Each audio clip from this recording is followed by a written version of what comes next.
All right, well, welcome back to the shop, y'all. Got a new project. It's another 1985 350X. I picked this one up yesterday. I haven't touched it. This is exactly how it was when I picked it up. Wow, I'm really impressed with this bike. I know it looks bad. Don't look at the tank and don't judge it just on that. There's things here that give me hope.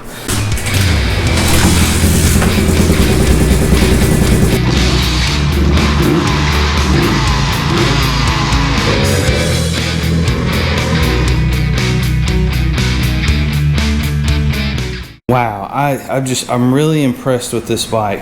I know it looks bad. Don't look at the tank and don't judge it just on that. There's things here that give me hope. There's things that make me think that this bike was probably taken care of for a long part of its life, and that's always a good thing. That's a good thing. But starting from scratch, let's see, will it run? That's the question. Can we get it to bust off and make some noise? I like to go and do a once over, and I try to encourage y'all to do the same thing. You know, watch some of Preston's videos. He tells you the differences between the year models. Some of you have already picked up on this, but maybe some of you haven't. Look at the seat. I told you it was an 85. Seat should say 350X right here, not ATC. So what we have is we have an 86 seat on 85 red fenders. Remember, in 86 the fenders went white. So the red fender is correct for 85. The tank is a Clark plastic tank, which is okay, but that's what it is. It is supposed to be white, but it's supposed to be a metal tank. These fairings should be original. If you look at the kind of the spider cracking and the age on them, the plastic just feels a little different. They've got some contours that the Mayors do not. The Mayor does not have this swoop here, this cutback. So it's shaped a little different. I have Mayors on the other 350X if y'all have seen those. So one of the things we're going to talk about on this, you see how these stickers do not stick to plastic tanks. Just don't even put stickers on your plastic tank. Get your tank. We're gonna sand this and save this tank. It's gonna look great when we're done with it, and we'll move our sticker to here, like on the 250R. Okay, if you think about it, the third gen 250R, the decals are here. There's nothing on the tank, and that's because that tank's plastic. So just follow what the manufacturer does. They did it for a reason. They knew that stickers wouldn't stick on there, and they probably had some, and then they failed. And they said, okay, we're gonna have to, change. And so they started putting them on scoops. So we've got OE scoops on an aftermarket Clark tank. I'm gonna say these are aftermarket handlebars because my other 85 does not have this crossbar on it. You can correct me if I'm wrong, that's okay. They are bent way down too. They're set way down, they're positioned down. Everything is positioned down. All of this needs, for me, my height of person. And this is adjustable, y'all. These 4 bolts here, and you rotate the bars upwards, and you can increase your height position, the angle, and everything is adjustable to you, the rider. Things that, like, okay, so this bolt right here, see how this bolt has been ground down, but it lines up with the side of the fork here. This is triple tree. Okay, so the bike's been in an accident, right? And so this has been ground as it hit the probably pavement. Somebody probably got hurt on this one, and that dug into the asphalt or the concrete. You could probably match that up with probably why this side fender's got a nick out of it. Okay, so the trike went down on its left side. It's broken this mount, but we have the plastic piece there, so we know that we can hot staple that back in. So we can save that. We can hot staple this little crack here too. So what I'm trying to tell you is be a detective. Look at what's in front of you and kind of build a case of damage, and then that can kind of start helping you point yourself in the right direction. We know that this bike more than likely went down on the left side. These grips are not proper. You see they're held on with a zip tie. They don't even come all the way to the end. So let's see, our bars were red at one time. That probably would have looked pretty good. Okay, so just little things, and I'm not picking on the bike. I'm learning. The bike is talking to me. The bike is telling me What's wrong with it? It's telling me how it was treated, and ultimately it's going to tell me how to fix it by learning on these, picking up on all these cues. I'm just looking at the wheels, seeing if they're original. Tires look like they're an older style tire. I'm not familiar with that pattern. So those are 22 by 11 by 9s, and they're Maxxis. I've never ran those. We'll have to run them and see before we give them a pass or a fail. We have no front brakes. We have a spider. Lots of spiders. So we have no front brakes. We knew that going in. When I pulled it off the trailer, I hit the brake just to test it, and it helped 0. We do have a broken bolt here, okay? So that could be tapped out or drilled out to save that. We'll see. It might not even be worth saving. We may have to rebuild it or replace it. These are all pretty standard. I'm not a real particular one. It has to be the right one. I want it to look like this one, and I want it to work like this one. But if the sight glass is on the front versus the back, it really doesn't bother me. Headlights look incredible. Look how clear they look. They still have the rubber seals around them. Those always are hard to find. The housing looks to be in very good shape. Color looks good. Again, here's some damage on that left side, just here on the front. That corresponds with the damage here on this corner. This fender's got some road rash on it, and looking at Preston's video, we know that this is a Mayer aftermarket fender. One, it's rounded on the corners, and the feel of the plastic is different. If you just feel the plastic, it's very pliable, malleable maybe, compared to an OE plastic. OE plastic is thicker, it's not as bendy. These are OE 85 fenders on the rear, which I got to tell you is amazing to even find them in this condition. I know that we've pointed out the little crack here in the front, the little hole, but we've got our studs here for our mud guard. So overall condition, just appearance, I mean, the bike is, a 6 out of 10, just, at 20 foot. It's all the right colors in all the right places. There are a few, hiccups. Somebody's put fork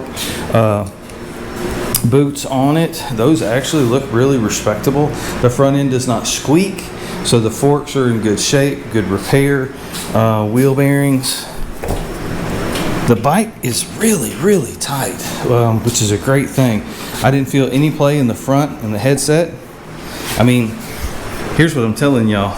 The other 350X was rode way harder than this one. We're already ahead of the game. Remember, we put all new bearings and everything on that one. So here's another 85. Those wheel bearings feel great. We can't test the pads because we don't have a master cylinder to pump them up. Rear, I told you can grab the handlebars here and watch the rear of the seat and see if it lifts up. And it really doesn't. There's no side-to-side play other than the suspension.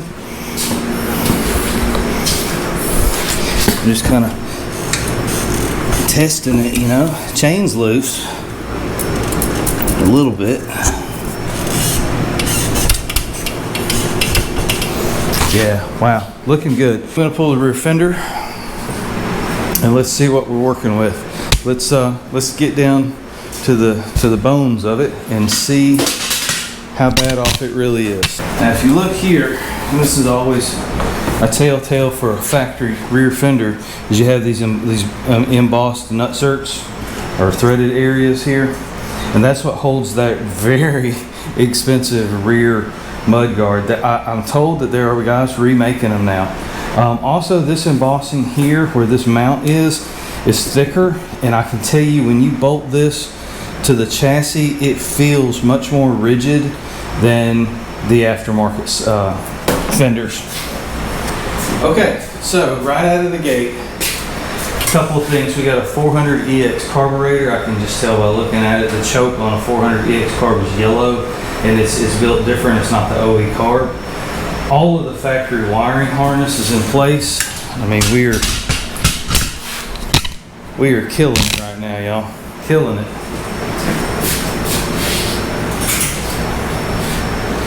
Our factory wiring harness is in place. All the nuts and bolts are where they're supposed to be. Our rear grab bar is not broken. These do get broken, when they take a really good shot. This has got a little bend in it.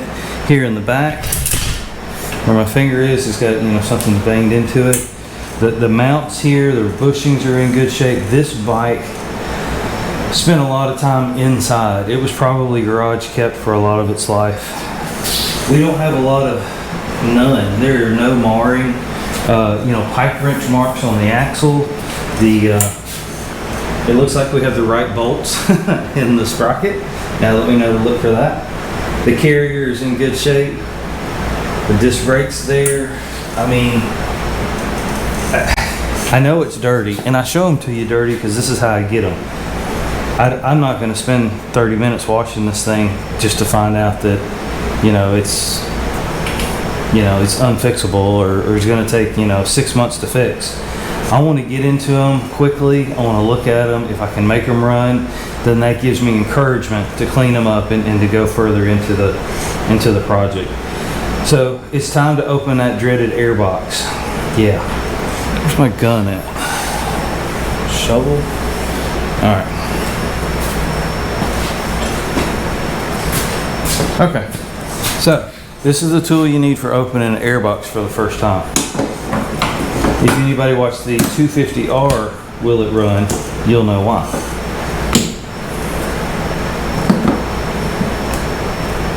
Woohoo! Look at that. Oh man. Check that out. Awesome. Got a very nice, within a year probably, Uni air filter. Y'all know I say that wrong. It's been brought to my attention that it's not Uni. It's like, it's supposed to be like universal, like uni. I think I'm going to chalk that up to just being in the South. Y'all call it what y'all want up there. I'm going to call it Uni. Yeah. Uni hasn't called me and corrected me yet. So we're just going to let that lay. So all your tubing's here. I don't even have this tube here for my 350X. That's the frame extension. It goes back up and ties up into the snorkel of the frame. Air filter looks really good, so that's promising at this point. There's no guarantee. When you pick up one of these machines and it doesn't have an air filter, then you can just go ahead and assume it's been sucking dirt.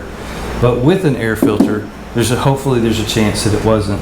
Our knob is broke off here for the adjustment on the rear shock. The dampener is adjustable. It generally clicks and has some settings. That's broken off. That rear master cylinder, man, these screws are a nightmare. They always rust up really bad and they do not want to come out without stripping. You have to be very careful on your rear brake master cylinder.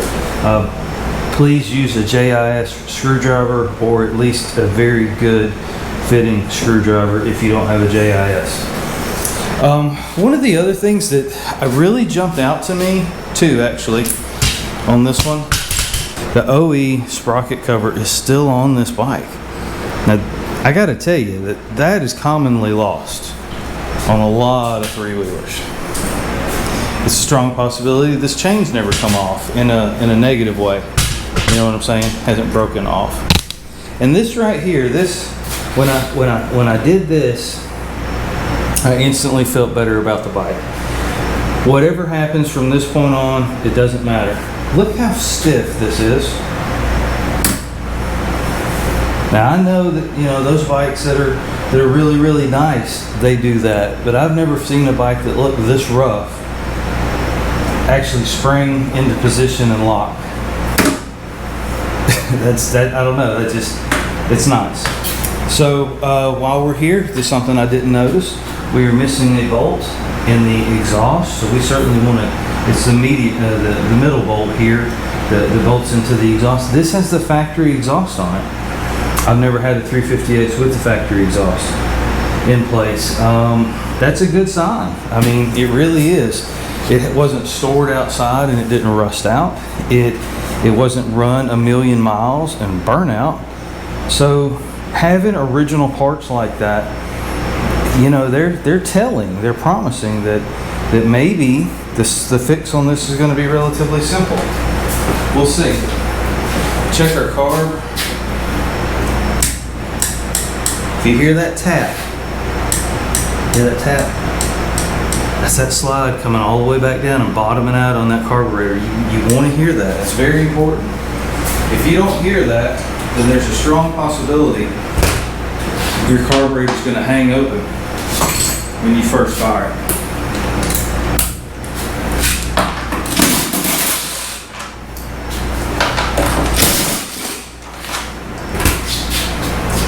We're going to disconnect our fuel on this side. Got our tank bolts out. Now a little backstory on this bike. Previous owner said that he was riding it and it just quit. Didn't make any noises, just quit. So, not sure what that is. Zero compression is kind of scary. But the 350X is special. And one of the things that makes it special is it has a decompression system. And what that does is that system actually hangs open an exhaust valve while you're kicking the bike over. And it's all automatic. A lot of people don't even know it does it. And I'll show it to you. We'll go over how it works because that could be the problem. So on the 350X, again, look how clean this thing is. You have this arm right here. And as you kick the kicker, this is the kicker here. This arm pulls down on this cable. This cable comes around, it comes up to the top, and it comes right over here to the head. And it pulls this little arm here, okay? And so what happens is when you pull the kicker, when you kick the kicker down, everything moves. Watch this lever right here when I move the kicker. All right, now watch this lever at the same time I move the kicker. So it is working, but that doesn't necessarily mean it's working properly. What's supposed to happen is it's supposed to pull this up, release the compression until you get it to kick down, and when you kick down, it trips this, the valve closes, it makes compression, and the engine runs. I mean, look at this. Look how clean this is. I mean, this little plug here is just as nice. Man, hard to believe there's something wrong with it. You know, crazy wrong with it. I mean, everything's here, everything's nice and painted, and the frame's not cracked anywhere. Remember 350Xs, they're gonna crack here around the front. Whoops, sorry. They're gonna crack right in here in the front. They're gonna crack back here on the lower part where the pegs are. Just a really, really solid and pretty original bike.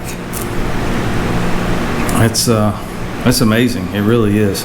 And for it not to run. So let's always start with the simplest thing first. Don't just jump into, well, we're gonna have an exhaust leak for sure. Right there. Things you see, you know, when you really scrutinize a project. Got a hole in our header, so that's not gonna sound very good. But anyways, think, you know, you just got to scrutinize these projects. You got to look at them really close. Don't assume the worst. It could be something simple. I start with simple and cheap, and I work my way up to difficult and expensive. And that's the order of operations on most of these projects. So let's go through this decompression system. Okay, it's falling back down like it's supposed to. I'm going to actually raise it up a little bit. I don't know that it's pulling all the way. As easy as with the plug out, we could actually disable the decompression system. You got two jam nuts here on either side of this bracket.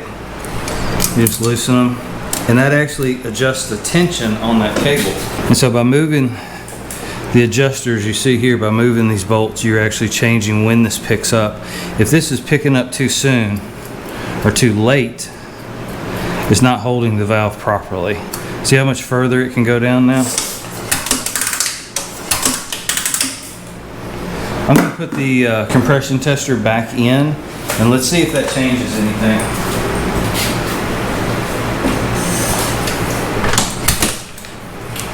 Throttle open, choke still on, or off.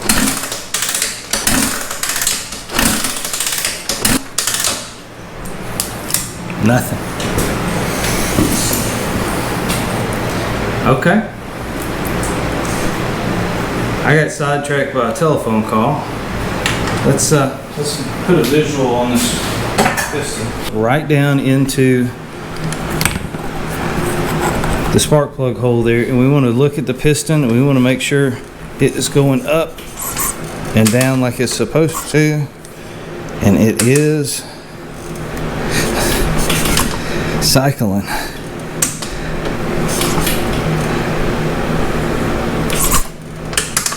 Okay.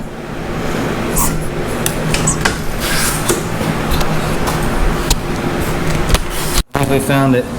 If you look right on top of that piston there, I don't know what you're going to be able to see. Light may be blinding you. The piston looks like the top of the moon. Yeah, piston looks like the surface of the moon.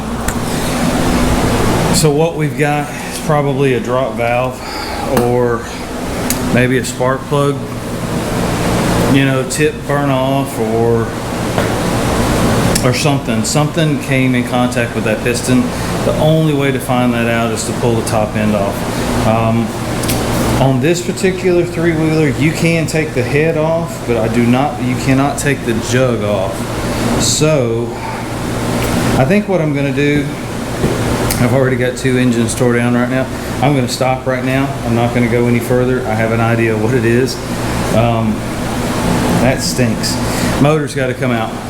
But that's why we take it in small steps. Yeah, you could have just pulled the motor out and scattered parts all over the shop for 6 months, but I don't want to do that. So we're going to take it slow. Now that we know what the problem is, we know the problem is piston head related. It's a compression problem. It's not spark. It's not, you know, bent rod, which we don't know about that yet either. See, it could just cascade. It could be really crazy or it could be really simple. You just never know until you start looking at them. But wow, I've got another rod. That's good.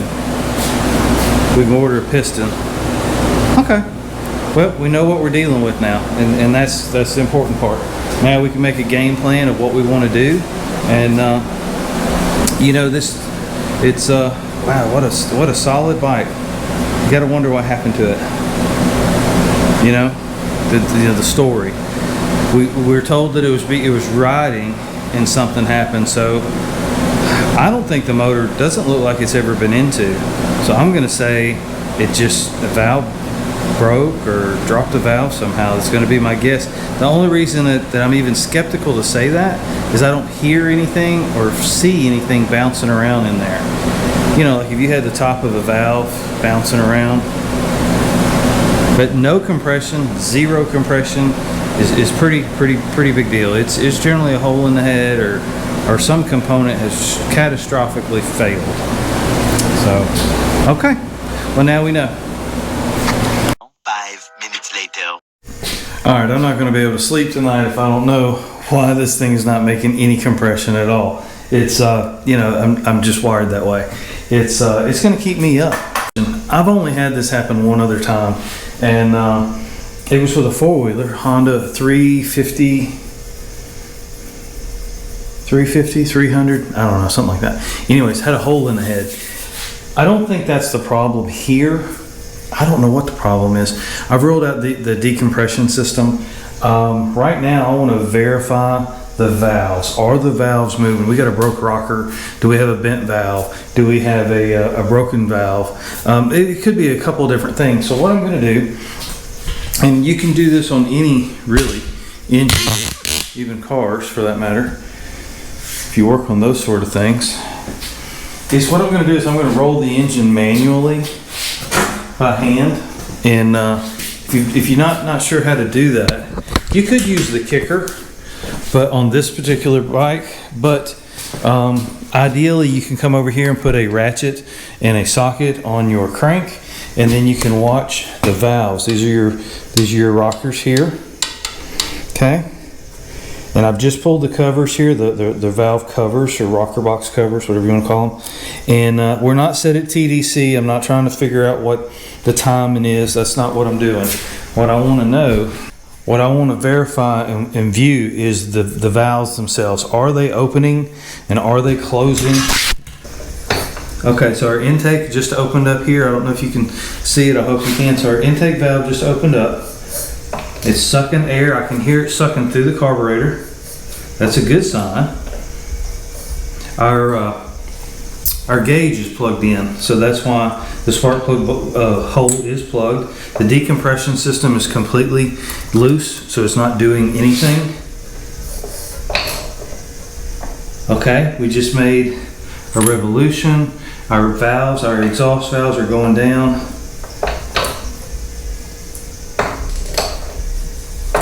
Okay, our exhaust valves just completed their function, both of them.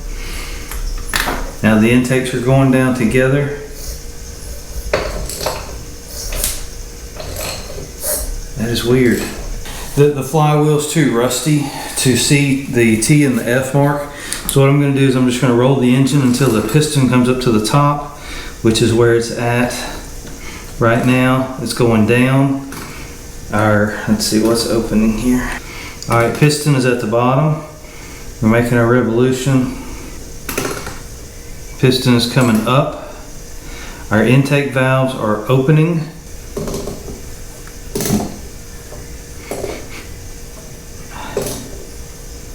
I think we've got a valve leaking. The piston I can hear making a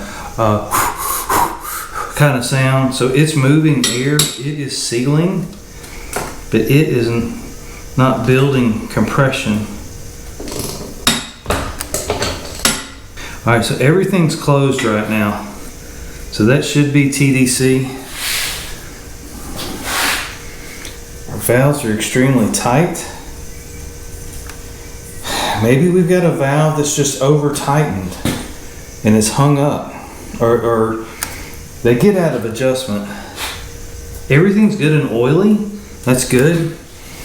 It means that we've been pumping oil to the top of the head. That's what killed the last engine, the last 350X we had in the shop.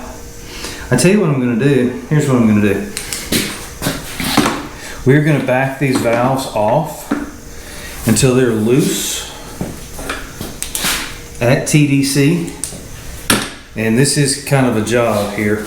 There's just not a lot of room to work on this particular engine with the way the frame is set up. You need a small ratchet and a small socket.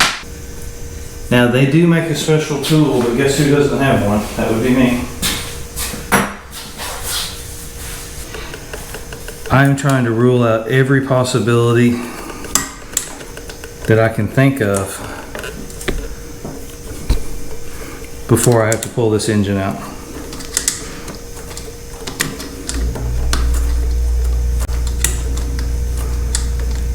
And I'm not putting a lot of pressure on these. I'm not rounding them off. I know somebody's thinking, you're rounding them off. No, I'm not. They sure were tight on there. You know, when you're talking to somebody, you're buying something from, try to get as much information as you can, you know. Talk to them and figure out, you know, how it broke or when it broke or maybe what they were doing when it broke, when it stopped running. Those are more clues, you know. That's going to help you figure out. I don't know why these are so doggone tight. So, you know, once you get them loose, you can just spin them with your fingers. That's what I'm doing here. I can get my fingers on it. Yeah, tap, tap, tap, tap, tap, tap. That's what we're going for here. And if we can't get that, then we know that there's maybe a problem in the head. All right, so I've got all the bolts out of the top here. I've disconnected the oil line here. I got to tell y'all, I don't think this motor's ever been apart. Every single bolt I took off was, I mean, I just got the feeling that nobody's been in here. All the little brackets, all the little tabs that are normally missing, like this one right here, actually holds this on, and that bracket goes against this line here, and nobody ever puts that back on. Just little things like that kind of gives you some idea of wear, use, or service. I don't think anybody's been in here before. Another thing that's interesting is when I took the last bolt off, look at this. This box is loose. This cover's loose. Let's see what it's going to do. Okay, I think we found our problem. That didn't take long, did it? Now, I'm always interested in markings. Look here, we got an M50 on this cover. We've got an M50 on the inside of the head. Does anybody see a problem yet? Anyone? Anyone? Bueller? Bueller? Nope. Okay. Well, if you don't see it yet, we dropped a valve right there.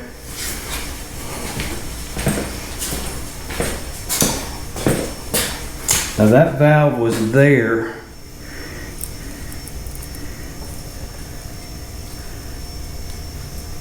There it is right there. And I can't move it.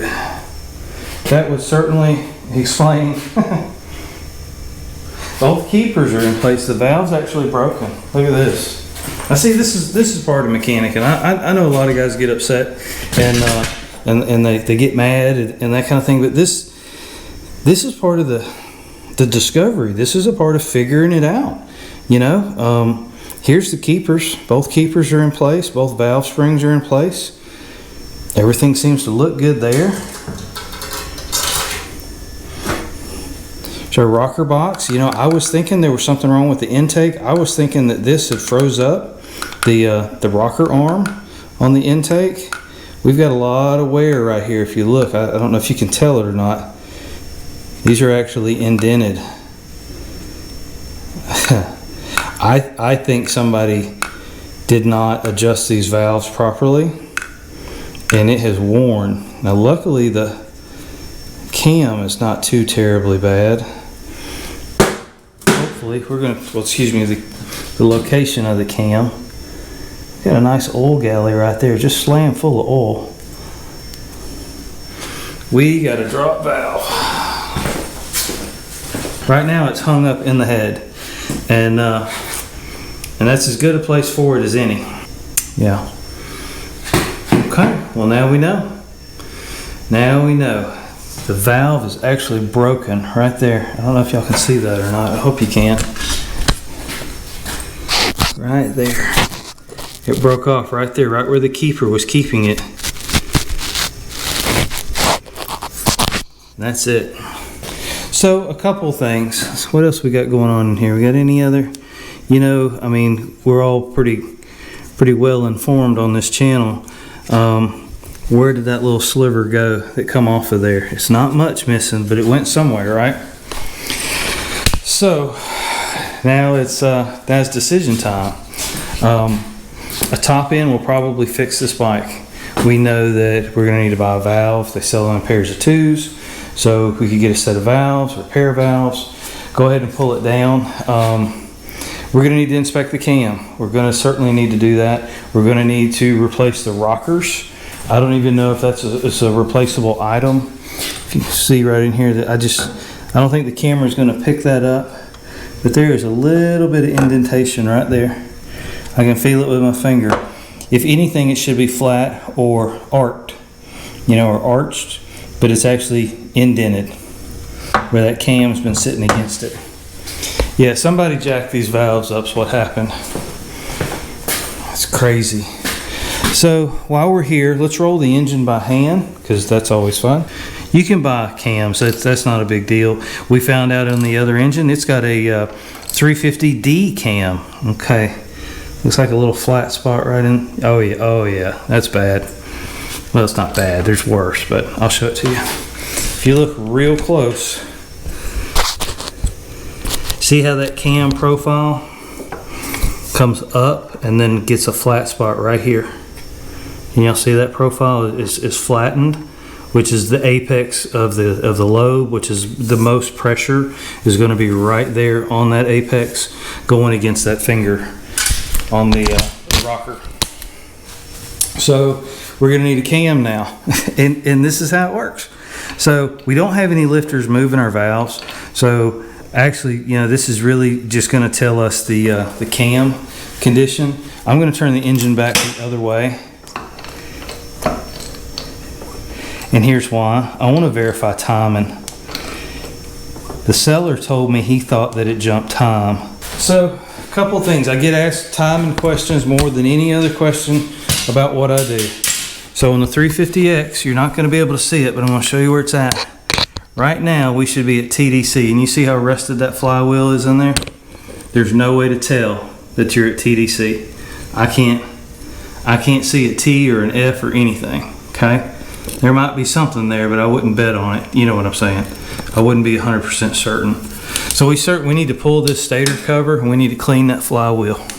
We need to mark it. If you look close, our piston is up, and see how dirty our piston is?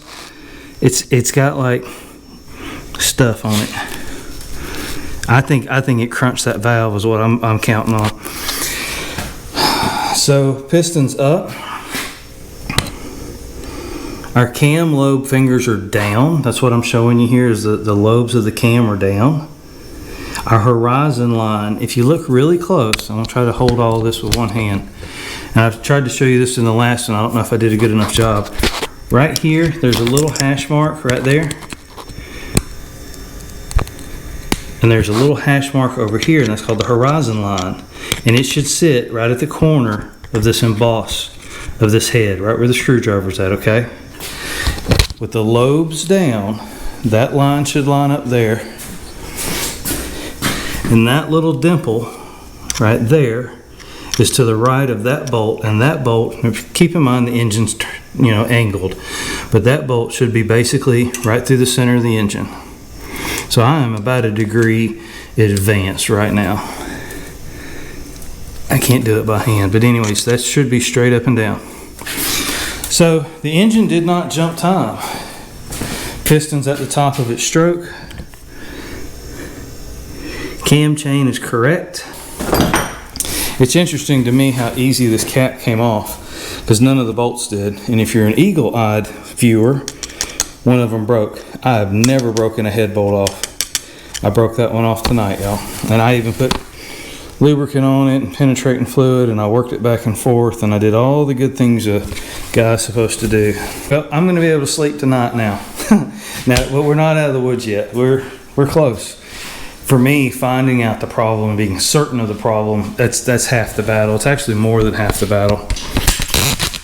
Because really, once you figure out what it is, it's just it's just a process of replacing the parts. In this case, it's a lot of damage. We've got a cam that's no good now because the rockers have wore out the cam. Our rockers are no good, so we're going to have to get some rockers. Our valve broke, which is the actual problem. And that valve breaking is going it took out a piston. We don't know what the cylinder wall looks like. We don't know if that's the right piston for that engine. What I mean by right, the standard size. We don't know if that's the standard size piston. So motor's got to come out. But now we know what we're dealing with. We can pull the engine. We'll do a top end on it. We'll flush the bottom in. We'll pull this left stator cover. We'll clean that flywheel up. I may even take like a paint pen and make sure I can see that T and F really, really good. You can, like I've showed you tonight, you can time an engine without seeing that T and F. But it's a whole lot simpler if you can. I've seen a lot of trikes come in where somebody's taken a paint pen and just put a dot. So you can quickly see a painted dot in there. There's nothing wrong with that. If that helps you out, that's great. But wow, that's a first. That is a first. This is some good. This is some good diagnosing. But finding a problem like that, you need to continue. And I don't mean split the cases per se, but you need to look on like we did. We looked at those lifters. We looked at the valves. We looked at the cam, and now we know that all of that has been damaged from this problem. So more than likely, the seller was right. He was riding it down the road and that valve broke. Maybe they were just too loose and it was just going crazy in there, just real bad, and maybe it just broke. Things happen. But there we go. All right, well, we're gonna shut this down. I'm gonna get some sleep tonight, and now I know what I'm dealing with. So probably tomorrow we'll pull the engine. We'll get it out. We'll pull the cylinder off of it, and let's inspect that cylinder. Hopefully, the cylinder's okay. If we can hone the cylinder, or I hope we don't have to bore it out. Yeah, at least it's easy to kick over, right? All right. Good night.